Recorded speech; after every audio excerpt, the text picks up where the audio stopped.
Good day students. आज हम लोग मैथ के एक महत्वपूर्ण चैप्टर समय और दूरी के विषय पर बात करेंगे। समय दूरी के सवाल तीन तरह से आते हैं। एक तो समय दूरी के लिए, या हम लोग इसे ट्रेन के सवाल कहते हैं, या नाव धारा के सवाल कहते हैं। तो मैं इनके कुछ महत्वपूर्ण सवालों पर आज बात करूंगा। पहले हम लोग जान लेते हैं कि समय दूरी के लिए कुछ बेसिक बातें हमें क्या पता होनी चाहिए। जैसे एक फार्मूला, दूरी बराबर 4 गुणा समय, distance is equal to speed into time. ये एक बेसिक फार्मूला है।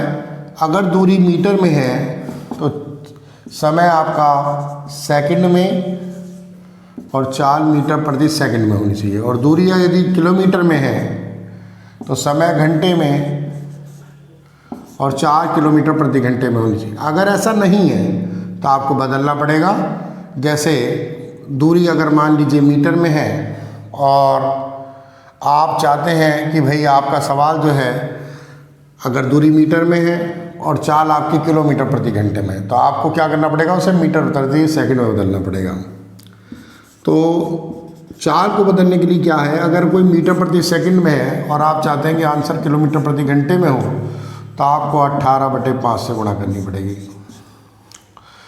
और अगर कोई चीज़ किलोमीटर प्रति घंटे में है और आप चाहते हैं कि आपका आंसर मीटर प्रति सेकंड में आए, तो आपको 5/18 से मल्टीप्लाई करनी होगी। ठीक है, कुछ फार्मूले हैं, सवाल के साथ साथ हम लोग उसे डिस्कस करेंगे। पहला सवाल हमसे कहता है, एक मोटर चालक ने अपनी यात्रा के पहले 20 किलोमीटर 30 मिनट में पूरे किए और अगले शेष 29 किलोमीटर 40 मिनट में पूरे करे, तद उस अनुसार उसकी औसत गति क्या है। पहला सवाल हमारा औसत चाल से बता रहा है। औसत चाल का फार्मूले 2 होते हैं, पर यहाँ पर हम लोग लगाएंगे कुल दूरी अपॉन कुल समय। टोटल डिस्टेंस ने दे रखी है कि कहता है पहले 20 किलोमीटर चलता है और फिर 29 किलोमीटर, टोटल मैंने लिख लिया। और समय मेरे को दे रखा है कि भैया पहले चलता है 30 मिनट और फिर चलता है 40 मिनट। अब आप जानते हैं 30 मिनट और 40 मिनट क्या होते हैं। ये तो हो गए 49 और ये हो गए 30 और 40 70। मिनट को घंटे बदलने के लिए 60 से आप भाग कर देते हैं। तो अब आपका सवाल है, 0 से 0 काट दूं 7 से, और यह आ जाएगा टोटल 42। कितना आ जाएगा जी, 42 किलोमीटर पर आवर्स, क्योंकि आपने आवर्स बदल दिया है। ठीक है, चलिए एक सवाल और करते हैं। कहता है एक नदी जो 3 मीटर गहरी, 3 मीटर इसकी डेप्थ है, 3 मीटर गहरी और 40 मीटर चौड़ी है और 2 किलोमीटर प्रति घंटे की गति से बह रही है, तो तद उस अनुसार उसका पानी सागर में 1 मिनट में कितने लीटर गिरेगा। पहली बात तो हमें इसका पूरा का पूरा वॉल्यूम निकालना पड़ेगा। वॉल्यूम के लिए मुझे चाहिए लंबाई, चौड़ाई और ऊंचाई, तो या गहराई कह सकते हैं। तो 3 मीटर गहराई मुझे पता है, चौड़ाई मुझे 40 मीटर पता है, पर लंबाई 2 किलोमीटर प्रति घंटा है। तो आपको निकालना पड़ेगा 1 घंटे में 2000 मीटर, है नहीं जी, 1 किलोमीटर में 1000 मीटर, क्योंकि ये सवाल भी आपका मीटर में है, ये वाला सवाल भी मीटर में, तो ये भी क्या होगा, मीटर में होगा। अगर ये आपका 1 घंटे का है और वो कह रहा प्रति मिनट, तो मैं क्या करूँगा, 60 से भाग करूँगा। सिंपल सवाल है, कोई ज़्यादा बड़ा नहीं है। चलिए 0 से 0 काट देते हैं और 6 से 12 को काट देते हैं, तो यह आ जाएगा 2 दूनी 4000 लीटर पानी सागर में गिरेगा। ठीक, बिल्कुल 4000 लीटर। चलिए एक सवाल और देखते हैं। क्या कहता है, एक व्यक्ति किसी स्टेशन ए से बी की ओर 36 की रफ्तार से जाता है और 45 की रफ्तार से वापस आता है, उसकी औसत चाल। यहाँ पर हम लोग औसत चाल का फार्मूला और पढ़ेंगे। अगर कोई आदमी एक ही दूरी को तय करे अलग अलग स्पीड से, किसी स्पीड से जा रहा है और किसी स्पीड से आ रहा है, तो हम लोग औसत चाल के लिए फार्मूला करेंगे 2xy upon x plus Y. ध्यान रखें दूरी हमारी बराबर होनी चाहिए, है जी। तो कह रहा है 2 तो है, कहता है पहली बार वो जाता है 36 की स्पीड से और आता है वो 45 की स्पीड से। तो 2 × 36 45 और अपॉन में कर देंगे 36 प्लस 45 और इस प्रकार हमारा ये आंसर आ जाएगा। जो भी आप कैलकुलेशन कर सकते हैं चलिए कर लेते हैं। 2 × 36 × 45 और इसे जोड़ देते हैं 40 से 70 और 6 5 11 81 आ जाएगा। 9 से काट दीजिए, 9 से काट दीजिए, 4 × 5 20 दूनी 40। तो हमारा आंसर आ गया 40 किलोमीटर प्रति घंटा। ओके, चलिए आगे देखते हैं। कर्मी ने एक चोर को 200 मीटर की दूरी से देखा, तदुपरांत चोर ने भागना शुरू किया। पुलिसकर्मी ने उसका पीछा किया तो पुलिसकर्मी के दौड़ने की गति 10 किलोमीटर, पुलिसकर्मी की गति और उसकी गति में अनुपात है। चोर दौड़ता है 10 की गति से और पुलिस दौड़ती है 11 की। भाई ऐसा तो हो नहीं सकता कि पुलिस कम दौड़ेगी तो फिर तो पकड़ में ही नहीं आएगा ना। तो पुलिस की गति 11 है और चोर की गति 10 किलोमीटर पर है। 6 मिनट में पूछ रहा है, ये नहीं पूछ रहा कितनी देर में पकड़ लेगा, इससे पूछता है 6 मिनट में उनके बीच में कितनी दूरी हो जाएगी। तो पहले तो हम ये पता करें कि पुलिस और चोर के बीच में जो दूरी है वो 200 है। आप 6 मिनट में ये कितनी कवरअप करेंगे? देखिए यहाँ पर जब दोनों एक ही दिशा में बहकते हैं तो इनकी चालें घट जाती हैं। ध्यान रखें, चालें, इसे सापेक्ष चाल कहते हैं, रिलेटिव स्पीड बोलते हैं। और यहाँ पर दोनों की चालें घट जाएंगी, यानी पुलिस की 11 है और इसकी 10 है तो सापेक्ष चाल 1। अब हमारे लिए यही चाल है, इसी से इस दूरी को कवर करना है। ठीक है, तो दूरी बराबर होता है चाल गुणा समय। दूरी चाल आ गई 1 और दूरी यदि कितनी है 6 मिनट। मिनट को घंटे में बदलने के लिए क्या कर देंगे 60 कर देंगे। 6 मिनट में ये कह रहा दूरी है आपकी, चाल आ गई 1 किलोमीटर प्रति घंटा। ठीक है, तो 1 किलोमीटर प्रति घंटा का मतलब हो गया जी 1000 मीटर 60 मिनट में। और वो कह रहा जी हमें तो 6 मिनट चलना है, तो चलिए निकाल लेते हैं। तो 6 मिनट में चलेगा जी 100 मीटर। कितना चलेगा 100 मीटर। तो 6 मिनट में दूरी तय कर रहा है 100 मीटर और आपसे पूछ रहा है टोटल दूरी है 200।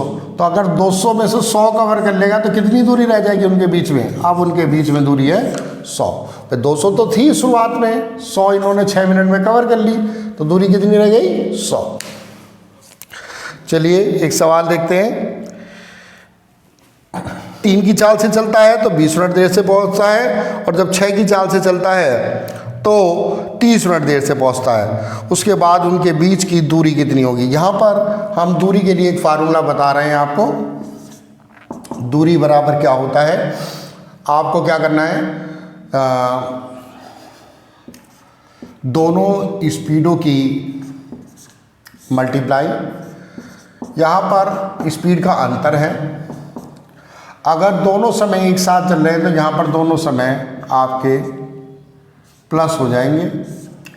अगर वो मिनट में है तो उन्हें घंटे में ज़रूर बदला जाएगा, अगर वो काय में है मिनट में है। ठीक है, तो देखिए सीधे सवाल हो सकता है, कैसे करेंगे ध्यान दें। कह रहा है 3 की स्पीड और 6 की स्पीड, तो दोनों स्पीड की गुणा कर दूँ 3 × 6, दोनों का अंतर कर दूँ 6 - 3। कह रहा है 20 मिनट और 30 मिनट, तो 20 और 30 कितने होंगे जी 50। अपॉन में क्या लिखना है 60। चलिए कैलकुलेशन करें, 0 से 0 ख़त्म कर दें तो यहाँ पे आ जाएगा आपका, चलिए 3 और 6 ही लिख लेते हैं। 3 5 6, 6 से 6 ख़त्म हो जाएगा, 3 से 3 ख़त्म हो जाएगा, तो आंसर क्या आ गया 5। तो हमारा आंसर आ गया 5 किलोमीटर। ये रही फार्मूले की बात। इस सवाल को फिर से करते हैं। मैं चाहता हूं कि आप लोगों को कंसेप्ट, खाली सवाल करना नहीं, सवालों की बात ये हम लोग अगर थोड़ा बहुत हेर फेर कर दें तो सवाल कैसे करेंगे? क्या खाली फार्मूले पे डिपेंड रहने वाला व्यक्ति कभी भी संपूर्ण रूप से परफेक्शन में नहीं आ पाता। देखिए क्या कहता है, कोई व्यक्ति 3 की चाल से चलता है तो 20 मिनट देर से पहुंचता है, और यदि वह अपनी गति को 6 की चाल से चलता है तो 30 मिनट जल्दी पहुंच जाता है। अब अगर आप ये पहुँचें कि आपको कहीं पर 12 बजे पहुंचना है, तो जो 20 मिनट पहले पहुंचेगा वो 11:40 पे पहुंचेगा, और जो 30 मिनट बाद पहुंचेगा वो 12:30 पे पहुंचेगा। अगर आप देखेंगे तो इन दोनों के बीच डिफरेंस कितने का? 50 मिनट का है नहीं? तो इन दोनों के समय के बीच जो अंतर है वो वास्तव में 50 मिनट का है। समय का मान होता है दूरी बटे चाल। अब नेचुरल है, दूरी कौन समय ज़्यादा लेगा? समय। दूरी तो हमारे लिए दोनों जगह सेम है, एक जगह 3 स्पीड है, एक जगह 6 स्पीड है। 50/60, 6D और 3D में से घटाएंगे तो D बचेगा, 3D बचेगा सॉरी, और नीचे दोनों की गुणा हो जाएगी। 3 × 6 = 50/60। कैलकुलेशन कर सकते हैं आप, बिल्कुल सही आंसर वही आंसर आने वाला है। 0 से 0 काट दीजिए, 3 से 3 काट दीजिए, और 6 से 6। D का मान कितना आ गया? 5। कोई ऐसा टफ नहीं है, बट कुछ बच्चे हमारे ट्रिक की बात करते हैं, तो ट्रिक भी मैंने आपको बताई। ठीक है, अगर आपसे कहा जा रहा है तो क्या करेंगे? दोनों के चालों की गुणा कर देंगे समय में, और अंतर से भाग कर देंगे। ठीक है,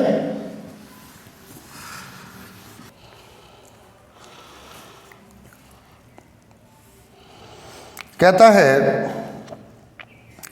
एक व्यक्ति 5 की चाल से चलता है तो 15 मिनट पहले पहुंच जाता है, और 3 की चाल से चलने पर 9 मिनट देर से।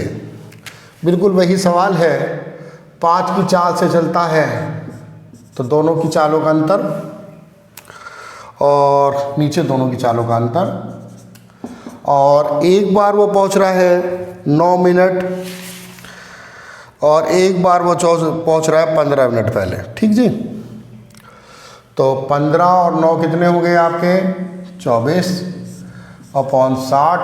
देखिए आंसर आएगा बिल्कुल दोनों की चालों की गुणा अपॉन दोनों चालों का अंतर गुणा समय। समय घंटे में बदलना है क्योंकि यहाँ पे चल रहा है। तो चलिए करते हैं, 15 से 60 काट दूँ 4, 4 से 24 काट दूँ 6, और 5 में से 3 जाएंगे कितना बचेगा? 2, तो 2 से 6 काट दीजिए, आंसर आएगा 3।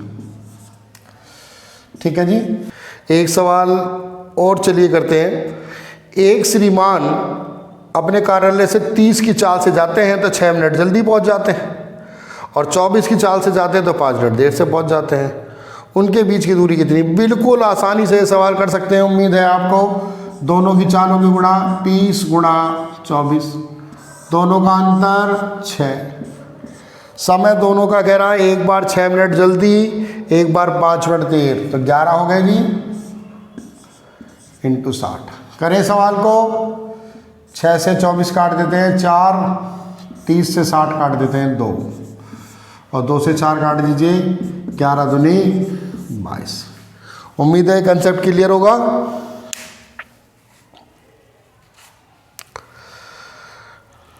सैंतीस मीटर लंबी एक रेलगाड़ी और 163 मीटर लंबी दूसरी रेलगाड़ी एक दूसरे की ओर, एक दूसरे का मतलब होता है विपरीत दिशा में, एक इधर से आ रही है और एक इधर से आ रही है, ऐसी दिशा में सापेक्ष चाल जो है वो जुड़ जाती है, प्लस हो जाती है। तो एक तो 163 मीटर की है, एक 137 मीटर की है। एक की स्पीड 42 है, जो 137 वाली है उसकी स्पीड 42 है, ठीक है जी। और एक की स्पीड जो आपकी 163 मीटर की है उसकी स्पीड 48 है, उसकी स्पीड 48 है। चल रही है, एक दूसरे को पार करने में उन्हें कितना समय लगेगा? समय बराबर होता है दूरी बटे चाल। तो अगर समय पूछ रहा है तो दूरी उनके साथ पास है 137 प्लस 163। ट्रेन को किसी भी दूरी को पार करने में अपनी दूरी जरूर तय करनी पड़ेगी, यानी 137 और 163 चलनी पड़ेगी। अब जब दोनों एक दूसरे की ओर आ रही हैं चाल भी जुड़ेगी, तो 42 प्लस 48, पर ये तो किलोमीटर प्रति घंटे में है और ये मीटर में है, तो किलोमीटर को मीटर प्रति सेकंड में बदलने के लिए क्या करते हैं, 5/18, पौन का 18 ऊपर चला जाएगा।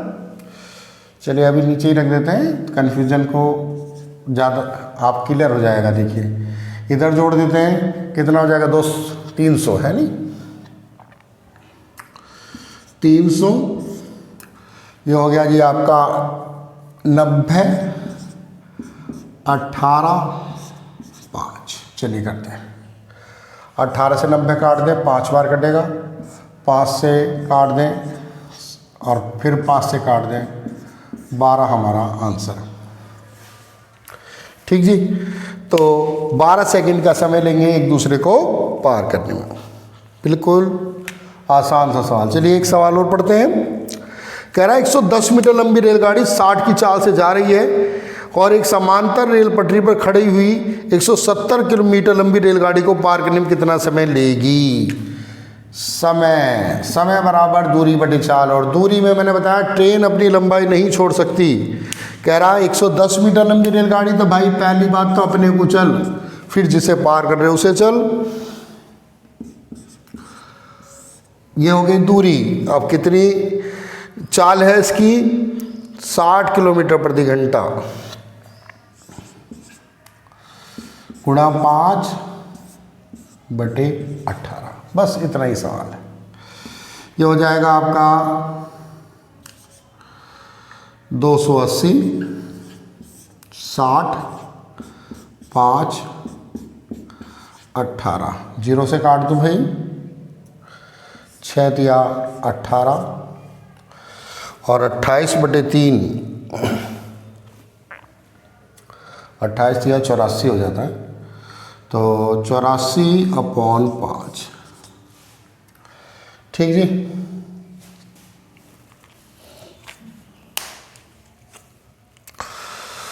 कह रहा है एक व्यक्ति 30 मिनट 2000 मीटर में, 40 मिनट 1500 मीटर तथा 10 मिनट 500 मीटर चलता है। उसकी कुल यात्रा की औसत चाल। जब कई बार सवाल में अलग अलग चीज़ें दे दें तो उसकी औसत चाल निकालने हेतु हमें फार्मूला लगाना होता है कुल दूरी बटे कुल समय,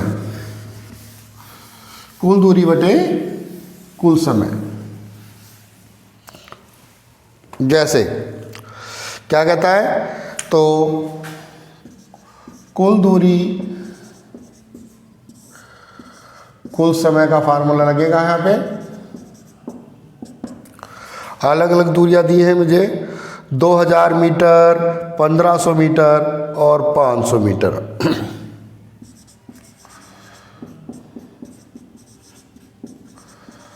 अब नीचे है समय। कहता है 30 मिनट में 2000 मीटर, 40 मिनट में 1500 मीटर और 10 मिनट में, तो 30 मिनट, 40 मिनट और आपका 10 मिनट। चलिए कितना हो गए, ये तो आपके 4000 हो गए। यहाँ तक तो सही है, पर ये गड़बड़ है नहीं। ये है 40 से 40 80 मिनट और 80 मिनट, तो सीधे 50 मीटर प्रति मिनट आ जाएगा। अगर सेकंड पूछ रहा होता तो हम 60 से भाग करते थे। 500 मीटर लंबी एक रेलगाड़ी 700 फीट लंबे एक प्लेटफार्म को 10 सेकंड में पार कर जाती है। ये फिट नहीं मीटर है, ये बाय मिस्टेक लिखा हुआ है। 10 सेकंड में पार कर जाती है, तदनुसार उस रेलगाड़ी की गति कितनी होगी। तो 700 + 500 मीटर हो गया ये, और इसे 10 सेकंड में पार कर रही है। आंसर किलोमीटर प्रति घंटे में नहीं, मीटर प्रति सेकंड में जा रहा है, तो कोई दिक्कत नहीं है, निकाल सकते हैं 1200/10। ठीक है जी। कहता है एक व्यक्ति अपनी सामान्य गति की 3/4 चाल से चलकर 1.5 घंटे देर में पहुंचता है।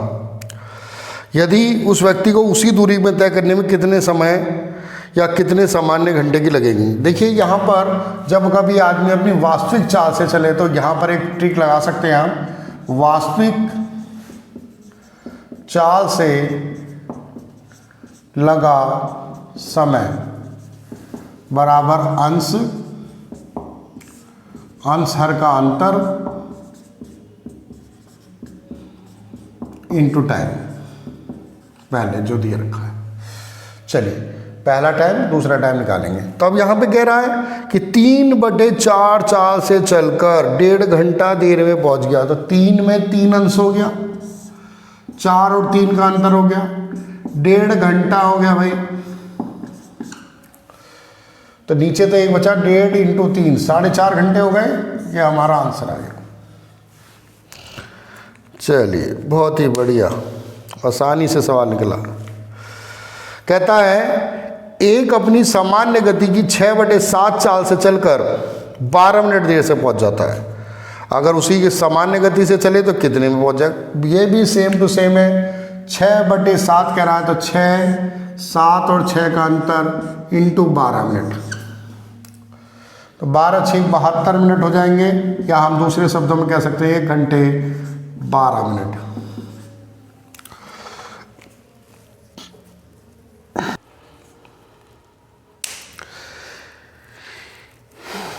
कह रहा है किसी यात्रा का 1/3 भाग 25 की दर से तय किया और 1/4 भाग 30 किलोमीटर प्रति घंटे की चाल से तय किया और शेष 50 किलोमीटर प्रति घंटे की गति से चले, तो संपूर्ण यात्रा की औसत चाल कितनी है। ठीक है, चलिए कुल दूरी d और यहाँ पर आपका आ गया d/75, t/120, 5d/600। चलिए 5 से काट दो इसे, नहीं काटते, एलसीएम दिक्कत करेगा। तो d/600 एलसीएम ले लिया मैंने, 75 8 600 8d हो गया, 12 पंजे 60 5d हो गया, और ये भी 5d हो गया। तो ये हो गया 18d। ठीक जी, d इंटू 600 अपॉन में 18d, d से d कट जाएगा, ये आ जाएगा आपका 100/3, या 33 सही 1/3 किलोमीटर प्रति घंटा।